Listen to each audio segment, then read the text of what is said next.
अर्थमंत्री निर्मला सीतारामन यांनी सादर केला अंतरिम बजेट। 58 मिनिटाच्या भाषणात पहिली 20 मिनिटे सरकारी कामाचा लेखाजोखा। बजेटमध्ये कोणत्याही मोठ्या घोषणा मात्र नाही। 2047 पर्यंत विकसित भारताचं लक्ष्य, सगळ्यांना घरोघरी नळाचं पाणी देण्याचं उद्दिष्ट। अर्थमंत्री निर्मला सीतारामन यांची घोषणा। 11.8 कोटी शेतकऱ्यांना आर्थिक मदत दिली। शेतकरी केंद्रित अनेक योजना सरकारने आणल्या। अर्थमंत्री निर्मला सीतारामन यांची माहिती। जगातील अर्थव्यवस्थेला महागाई चलनवाढीची समस्या भेडसावतीये। भारत अशा परिस्थितीत वेगवान प्रगती करतोय, निर्मला सीतारामन यांचं विधान। बजेटमध्ये विकसित भारताची गॅरंटी। अर्थसंकल्प विकसित भारताच्या 4 स्तंभावर आधारित, पंतप्रधान नरेंद्र मोदींचं वक्तव्य। भ्रष्टाचार करा, भाजपात या, काही होणार नाही, हीच का ती मोदी गॅरंटी? उद्धव ठाकरेंचा सवाल।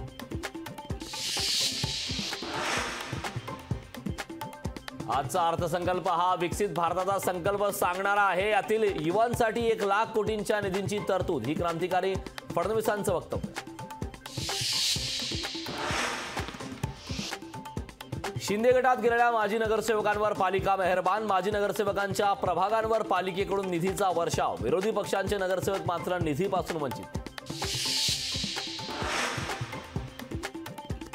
ठाकरे गट आणि काँग्रेसमध्ये विचारांमुळे मतभेद होतील, मंत्री शंभूराज देसाईंचं विधान। काँग्रेस आणि ठाकरे गटाची विचारसरणी वेगवेगळी, देसाईंचं मत।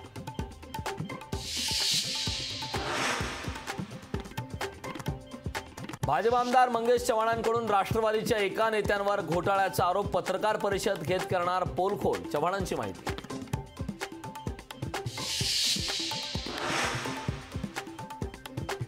हेमंत सोरेनची पुढील सुनावणी उद्या, मात्र त्यापूर्वी सोरेन यांना 1 दिवसाची पोलीस कोठडी। ईडीकडून सोरेनच्या 10 दिवसांच्या पोलीस कोठडीची मागणी। लोकशाही मराठी, ऐका, पहा, जागरूक रहा।